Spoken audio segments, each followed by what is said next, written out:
I smell like a burned down house. Okay, I am. Okay, so we're just gonna literally work from the top down, okay? The left front leg of the turtle is the lateral femoral epicondyle. We should be pretty familiar with that one because it's our landmark for knee flexion and extension, right? But I think a lot of times people are like, yeah, it's right about there. So it's not right about there. Let's find it, right? Because it's not the same spot as the joint line. And a lot of folks will start to default to the joint line. So the easiest thing for me is to get on the side. I just use this to kind of anchor it. And I just kind of go like down like this until I hit the bump.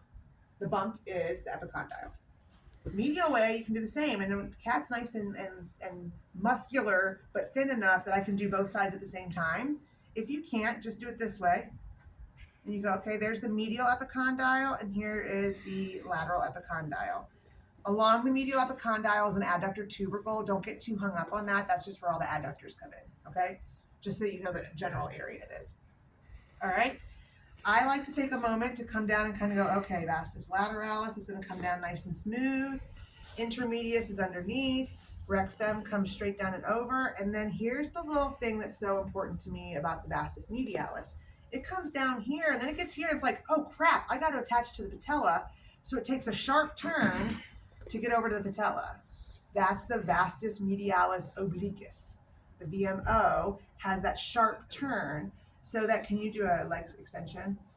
Beautiful VMO. That's where you get that little bulge from here because it's taking a sharp turn because it's got to get back here to meet the quad tendon. You can relax now. Quad tendon is superior to the patella, and then it kind of slips over, and then you have your patellar tendon. Okay, don't take this for granted. Go ahead and palpate the patellar tendon. A lot of people end up on the tibial tuberosity. Some of you have super prominent tibial tuberosity. Some you're like, I know it's there, but I don't feel it. And that's okay. Just get to the general area. If you're not sure, find the patellar tendon and drop down till you hit bone, and then you're on it. Okay, again, it's all orientation. I'm going over all these now, and then you guys just go work from top to bottom. There's a slide in there somewhere that has all these palpations on it, but it's way further than I want it to be. I just want to do it now. The next one we're going to find is the joint line, the tibial plateaus. You can feel the tibial plateaus in flexion because you're going to trace right up. So if we think of the anatomy, you come up and you're like, okay, here's my tibial tuberosity, and then the tibia spreads out like this. Okay, so if you just go up and drop off, that's the front edge of the tibial plateaus. Don't push too hard just because it's, soft tissue. But you can feel the top of it and you can see how there's something to rest on there, which means you're also on the front edge of a meniscus. If you find that, then you're going to kind of follow it back and you feel the joint line. So here's her lateral joint line. Am I hurting you? Too much pressure? Okay. Here's the joint line. Now, how do I know I'm on it? Well, because I've been doing it for 26 years. No, I'm just kidding. I go up and down. The joint line is this joint coming together with this joint. So if you palpate this way, you're not always going to know you're in it or on it. So go up and down and you feel you're in a little ridge. The little ridge you're on is the lateral joint line. It's really helpful because sometimes you get there and that's my pain. And I'm like, it's probably meniscus. If it's that right in the joint line, pretty good chance they have a meniscus issue. The medial joint line I find a little harder to palpate. I still come up and drop off just because we have a lot more soft tissue.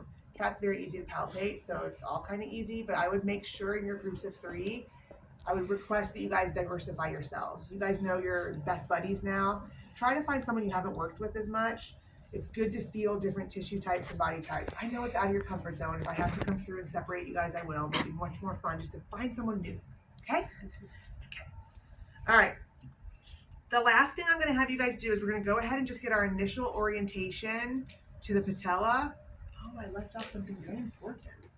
We need to feel the fibular head. Okay, I don't know if you guys remember in kinesiology, but this was a major point of stress for people, that they would come up on the tibial tuberosity and go over here and say, here it is, because they felt a big bump. There's a big bump right here. That's your fibular head. I'm like, it's like way back here, because you're feeling the tibia as it fans out. It goes up nice and straight and then kind of fans out.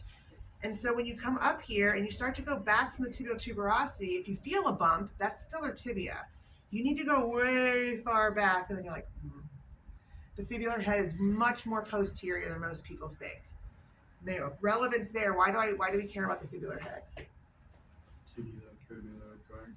The tib-fib joint Peroneal nerve, and then just distal to that, if cat now everts her ankle, that's her peroneals. That's where they attach. Okay, so that can also help. You can relax. That can also help you guys for next Tuesday if you have to do an anterior tib muscle stim, and you don't want to be over here. You need to be much more medial to get on that anterior tib and stay off those peroneals. Okay. Okay. Can you go long sitting for a minute? All right. We're going to do a lot more patellar alignment checking when we do patellofemoral joint, and we're going to do taping and all that too. If we don't get to that today, we'll do that on Monday. All right. The main thing I want you to do now, could you move that? There you go. You need the quad relaxed. If the quad's not relaxed, tighten your quad for me. Nothing moves. It's hard to find the patella because everything down here is tight and hard. Move back and relax. And now you get in here and you see the patella should move. She's not hypermobile actually. This is pretty normal.